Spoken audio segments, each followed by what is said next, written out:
El Señor esté con ustedes. Y con tu espíritu. Del Santo Evangelio según San Mateo. Gloria a ti, Señor. En aquel tiempo, Jesús dijo a sus discípulos: si tu hermano comete un pecado, ve y amonéstalo a solas. Si te escucha, habrás salvado a tu hermano. Si no te hace caso, hazte acompañar de 1 o 2 personas, para que todo lo que se diga conste por boca de 2 o 3 testigos. Pero si ni así te hace caso, díselo a la comunidad. Y si ni a la comunidad le hace caso, apártate de él como de un pagano o de un publicano. Yo les aseguro que todo lo que aten en la tierra quedará atado en el cielo, y todo lo que desaten en la tierra quedará desatado en el cielo.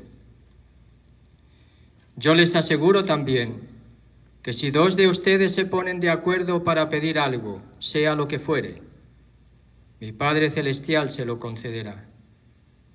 Pues donde 2 o 3 se reúnen en mi nombre, ahí estoy yo en medio de ellos. Palabra del Señor. Gloria a ti, Señor Jesús.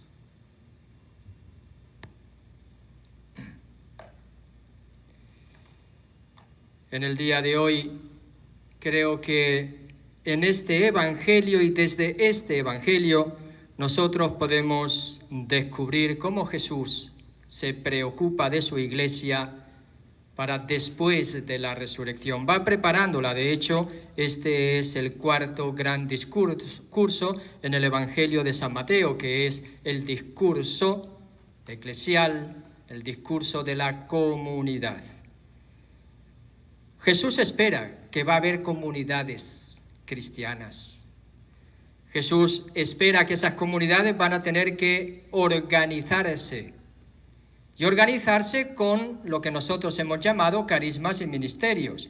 De hecho, aquí deja un ministerio a los apóstoles, que es el de atar y desatar, de tal manera que lo que quede atado en el cielo y lo que desaten en la tierra quedará también desatado en el cielo, y lo que aten en la tierra quedará atado en el cielo. Se refiere aquí al aspecto de la excomunión, al aspecto del perdón o de la retención de los pecados dado a los apóstoles. Recuerdan que se dio a Pedro también. A los apóstoles no se le da lo que se le dio a Pedro, es decir, las llaves y el ser piedra.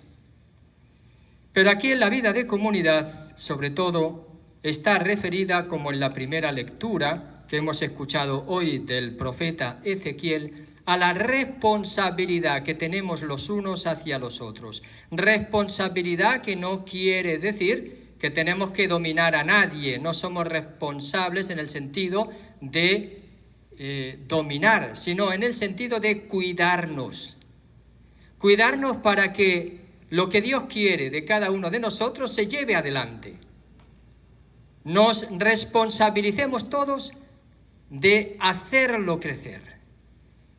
Y Dios quiere, nos dice Jesucristo, que nos amemos los unos a los otros. Y lo hemos escuchado en la carta del apóstol San Pablo a los romanos. Un amor que es la base de todos los mandamientos, un amor que no le causa daño a nadie. El que ama a su prójimo, dice San Pablo, no le causa daño a nadie.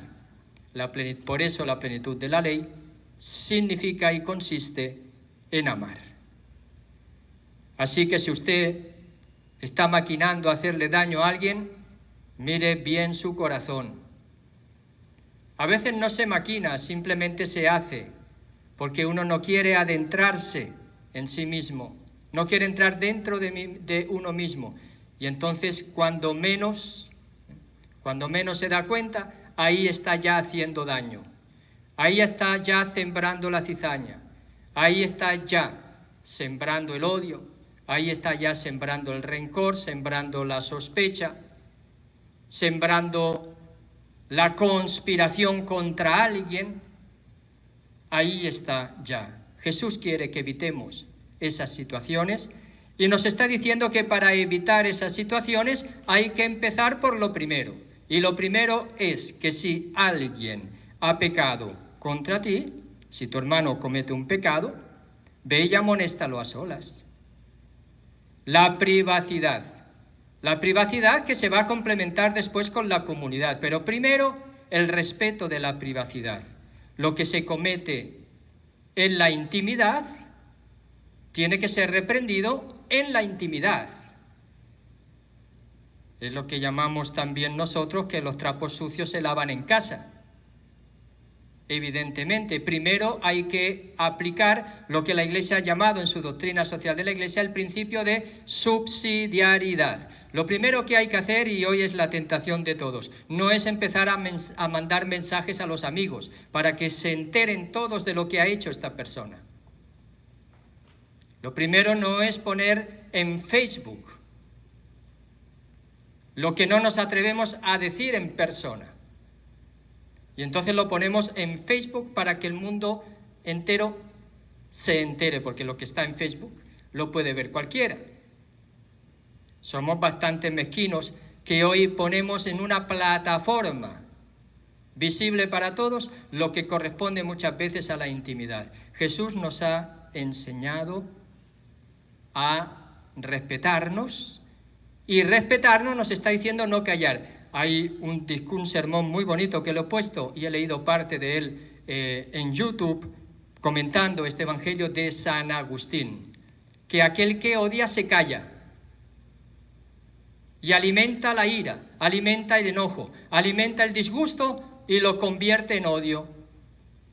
Un odio que quiere hacer daño a los demás, pero al final a quien se hace daño es a sí mismo. Porque dice San Agustín, al fin y al cuentas, el que odia, que quiere robarle al otro, hacérselas pagar, le puede dañar en sus bienes materiales, lo puede dañar en lo que los demás sepan algo externo que ha hecho esta persona, pero no puede dañar el interior de esta persona, no puede dañar su fe, no puede dañar su conciencia. Por eso Jesús nos está invitando a que desde el amor nos corrijamos para reconciliarnos. Porque la finalidad de la corrección fraterna se llama así, porque si no fuese fraterna no sería corrección, sería venganza. Cualquier cosa que no sea fraterna, es decir, que no sea movida por el amor, no es corrección fraterna. Y yo creo que muchas de nuestras correcciones a los demás no son fraternas. Son, ¿cómo diría?, desahogos personales. Son como pequeñas venganzas que vamos poniendo sobre los demás. Son como búsqueda de chivos expiatorios sobre quien descargar mi malestar interior. Necesitamos a alguien que sea el culpable. Y todo por no asumir nosotros nuestra responsabilidad. Este texto del Evangelio de San Mateo es riquísimo. Si uno entra dentro de su contenido, descubre tantas cosas en la vida personal, y digo bien, personal, no en la vida de los otros, en la vida personal.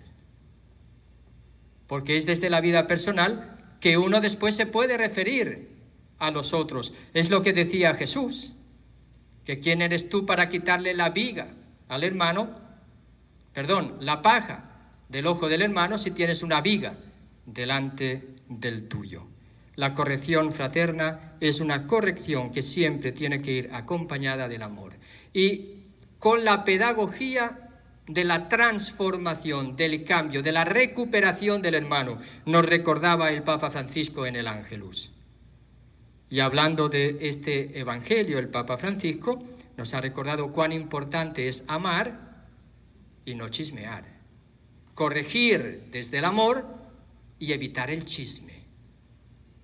Hay muchas veces que cuando una persona ha cometido un pecado, resulta que alguien ha esparcido la voz por toda la comunidad y resulta que toda la comunidad acaba sabiendo lo que esta persona supuestamente, si es verdad, lo que dijo la otra, hizo, y resulta que él ha sido el primero que no se ha enterado. A veces pasa también en las comunidades y eso se llaman calumnias, también. A veces ni siquiera eso, sino que se esparcen calumnias porque alguien agarró odio por una situación determinada. Dejó alimentar la rabia, la ira, el disgusto, el rencor, lo dejó alimentar en su interior, lo convirtió en odio y se convirtió en venganza. Y la venganza es que todo el mundo sepa qué. Lo que no se sabe si es verdad o mentira. A veces pasa eso en las comunidades, por eso el Papa Francisco ha dicho que el chisme es una peste más grave que el COVID. Lo ha dicho en el Ángelus.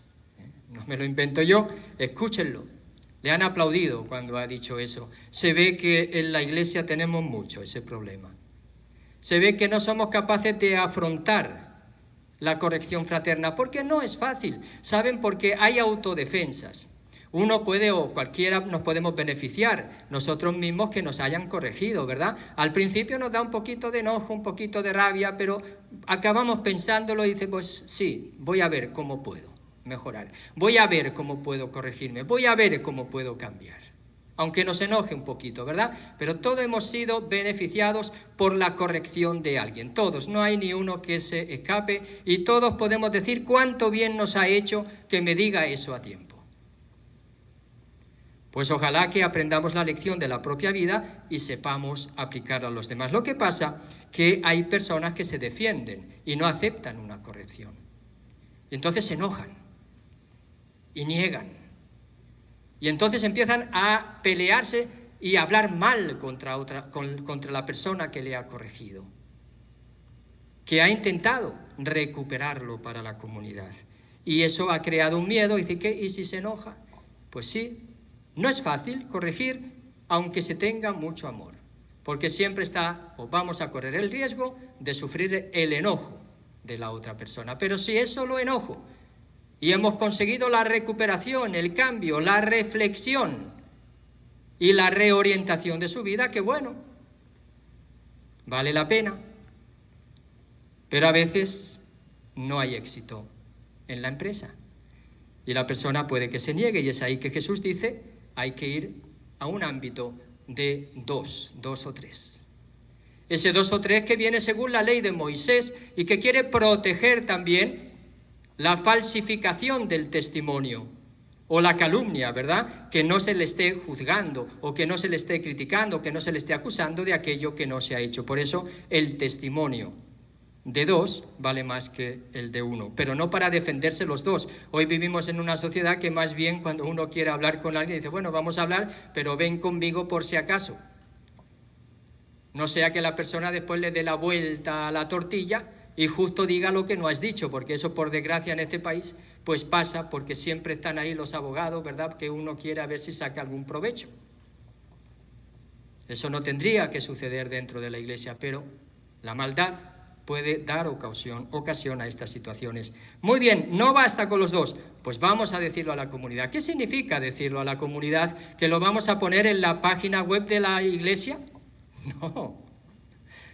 Significa una representación de la comunidad un poquito más amplia que los 2 o 3. Aquí enseguida, ¿verdad? Algunos no hacen sin hablar con la persona. Yo recuerdo cuando vine, ¿verdad? Que sin hablar conmigo empezaron a escribir cartas al obispo. Y cuando yo pedí a la comunidad un parecer sobre algunas cosas, que yo se lo pedí a personas que yo sabía que me aceptaban en la comunidad, y personas que no estaban contentos conmigo, se lo di a ellos. ¿Y qué hicieron las personas que no estaban contentos conmigo? Hicieron fotocopias y multiplicaron para hacer propaganda para que firmaran algo en contra de mí. Eso no es cristiano. Eso no es cristiano. Pongo un ejemplo personal para no poner otros, porque mientras uno habla de uno, ¿verdad?, pues no habla de otros, y ahí está. Pero claro que es importante, la corrección fraterna ayuda al cambio, ¿Cuántas cosas yo he tenido que cambiar en mi comunidad, yo como persona? ¿Por qué? porque algunos con todo su amor me han hecho corrección fraterna. Porque en el ambiente de la comunidad, orando juntos, discerniendo, me han dicho también, padre, esto me parece que por aquí no va. Entonces yo he tenido que pensarlo delante de Dios y yo he tenido que cambiar también. Repito, hablo de mí porque así el ejemplo está mejor puesto. No tengo que hablar de nadie. Y entonces para cumplir también este evangelio. Y es ahí que el amor no se da sino en un clima de oración. Y concluyo con esta reflexión. Donde dos o tres se reúnen en mi nombre, ahí estoy yo en medio de ellos. No hay un clima de amor en la comunidad sin oración, donde nos reunimos 2 o 3, la comunidad reunida para orar, para escuchar a Jesús, para discernir, y eso es lo que nos puede dar el amor suficiente para poder caminar como hermanos y hermanas. ¿Puede darse la posibilidad de que haya que apartar a alguien de la comunidad? Sí, dice Jesús, puede darse. Si no hace caso a nadie, considéralo, apártate de él como un pagano o de un publicano. ¿Qué significa eso?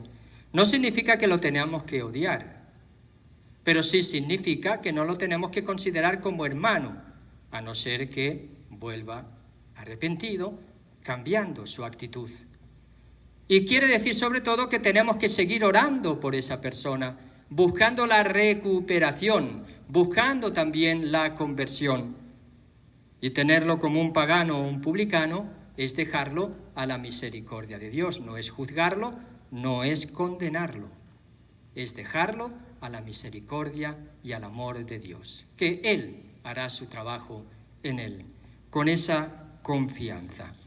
Creo que es hermosa esta lectura, como siempre, el Evangelio es hermoso porque cuando uno lo medita y lo gusta, se da cuenta de que tiene tanto que caminar y que hacer en esta vida.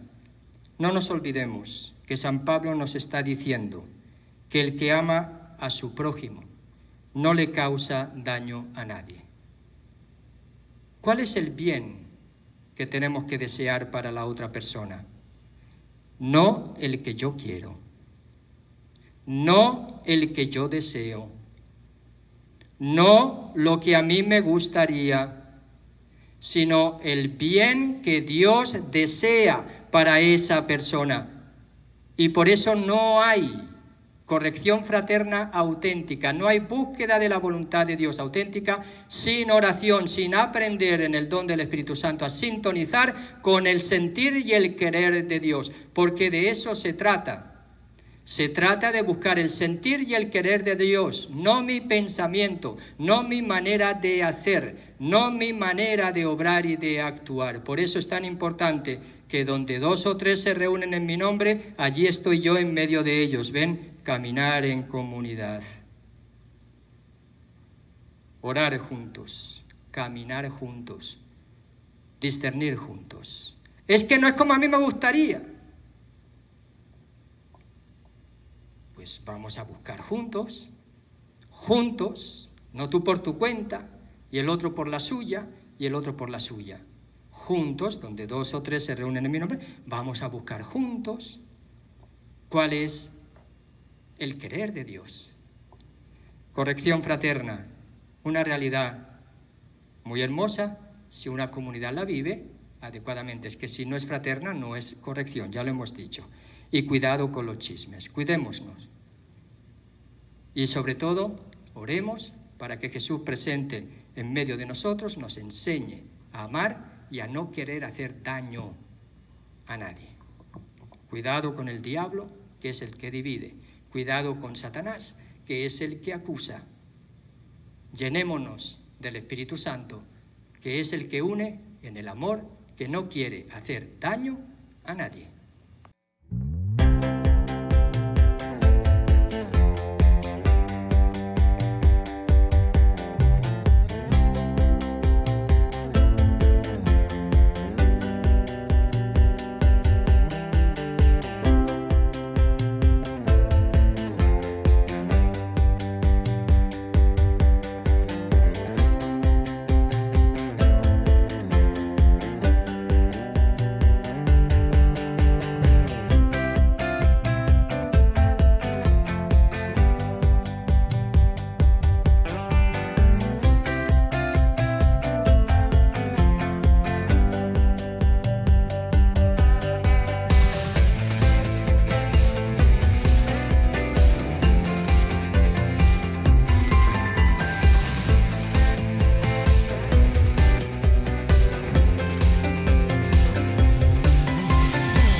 Hola, si te ha gustado y crees que puede ayudar este vídeo a otras personas, no te olvides de compartirlo y si no estás registrado, de registrarte en nuestra página de YouTube.